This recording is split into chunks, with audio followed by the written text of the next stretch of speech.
Hi everyone, welcome to the Big Lady of the Small House channel, and in today's video I'm gonna repot this 2-year-old bulblet of hippeastrum Alfresco. This is the one I grown from the removed basal plate. There was about 13 of them, and so this is one of the big ones. The small ones are still in the nursery, but this one is ready to be repotted. As you can see, it dug itself really deep inside, and this is not that I don't really like, because I prefer to keep the bulb above the soil so I can control the condition of the bulb. Also, planted above the soil gives another 5-10 centimeters of soil for roots. So I'm planning to remove this. As you can see, all this soil is generally useless. About 5 centimeters, about 2 inches of soil, which is absolutely waste for the bulb, because the roots are way below down. Look at the bulb, how big it is. The roots here might be slightly damaged because the bulb was standing near the door to the greenhouse, so it was affected by cold. But so the roots might have some red spots just because it's cold.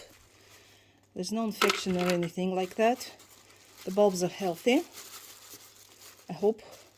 Well, at least the ones that I've repotted already, they were quite healthy and already growing in the greenhouse at the warm space. So let's see. As you can see, they have quite long roots, and some already died just because of cold. This is the question: what should be the temperature for the winter hibernation?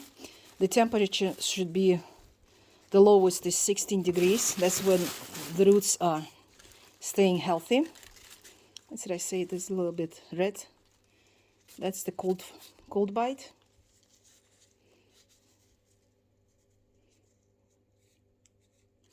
I'll probably remove it, chop it off here. So this is the 2-year-old bulb.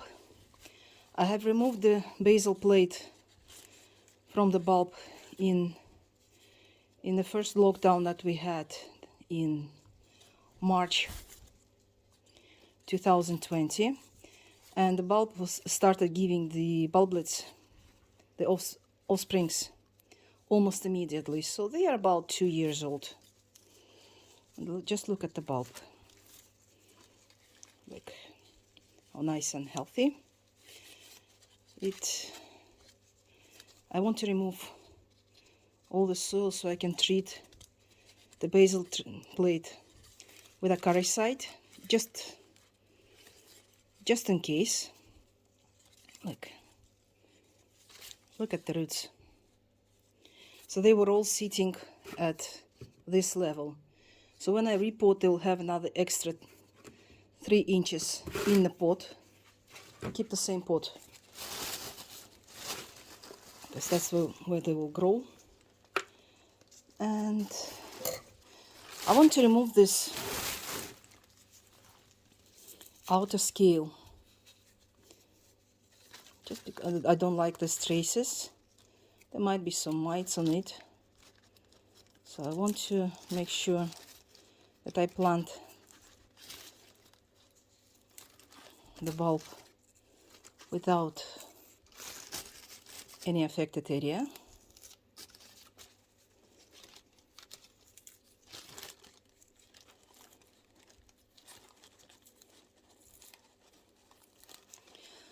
This bulb can easily bloom.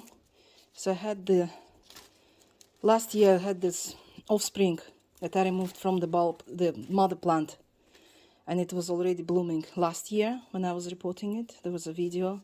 If you search the channel with Alfresco, you'll see there's a video with the bulb about the same size with a flower stalk on it. So Stop it! It's my puppy inspecting everything that he finds on his way. So I just want to make sure that all the roots are in the same order and not tangled. I don't want braids, root braids. And I need to get to the base so I can apply the generous amount of acaricide. This is actually, the red spots are the fungicide Maxim, that it's red. The bulb looks generally healthy, except for these frozen roots. Might just clip them off a little bit because they will be rotting. The root mites look like a bit different. They look like spots, and if you cut it, it will go deep inside. No, that's not. This is not. No, that's not the mite. Yeah, that's clean. Usually the mite has the mite bite has a red channel inside the root, but this is just a cold, the frostbite, and the bulb looks perfect for me.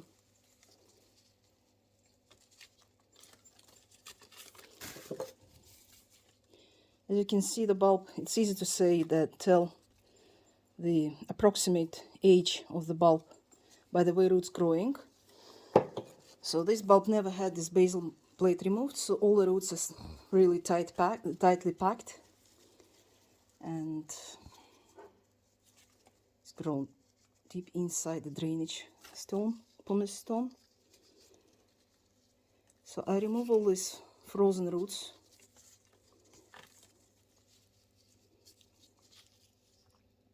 After repotting, this bulb will stay near the heater so it can have enough energy to start growing.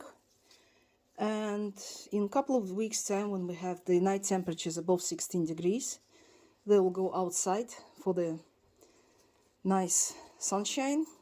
That's frost. Yes, that's frostbite. The root is okay.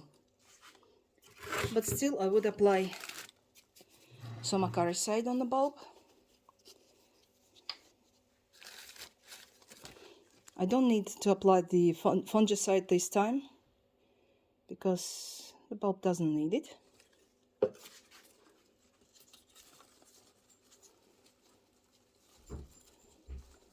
Just like this.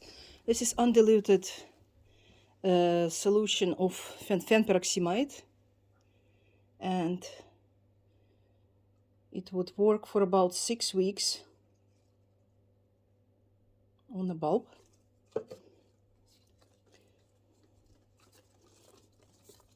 Then I'll get something else, because acaricides should be checked, should be replaced every other application, so it doesn't get the resistance to mites. But anyway, this is just the general treatment, the, as you call it, the precaution, so nothing gets inside. And as I applied it to the bulb and to the leaf, as the leaves, they also get affected by mites, like spider mites, and this can stay here. And I'll remove this soil out of sight, and I'm ready to plant the bulb. Look at this.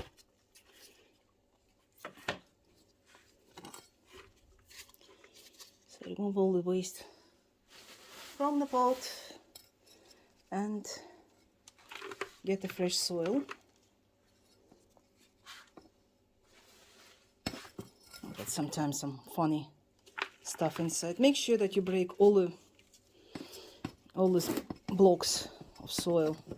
They usually come in a package, tightly packed, pressed, compressed, and you need to break those blocks because roots can't get through them, and generally just wasting space for roots and nutrients.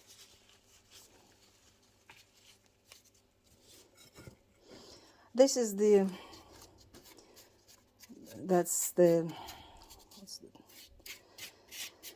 stuff from water. Our water is very hard,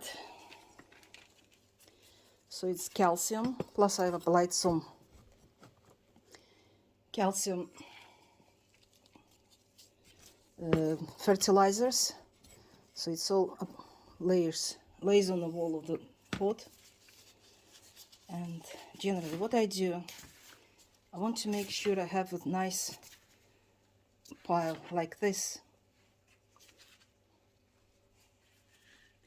and I place the bulb on that pile and I spread the roots around so it's distributed evenly. Now, as you can see, the roots previously were at the basal plate was about at this level. Now it's raised, and it has another 7 centimeters of soil, which makes about 1.5 liters for the bulb to grow. Obviously it will start digging up inside. There's some bulbs that are actually trying to dig themselves in. Some are staying up like this. But generally, yes, I prefer to give them the best, and then they can do whatever they want. Just shake the soil well so it gets between the roots, so there's no air pockets. Because those air pockets are actually, when they dry, the root is drying up, so it loses the hair, the root hair, and that decreases the ability to obtain water and fertilizer and nutrients from the soil. So the roots should be really pressed tight. There's no air pockets, no anything. So it will stay like this. This is my sign that it's Alfresco. Instead of having all those labels for every pot, I decided to write it on the pot itself, because with the wind those stickers are actually blown away and you get lose control of what's growing where. And with a name on the pot, it's easier to control what you have growing outside of the greenhouse.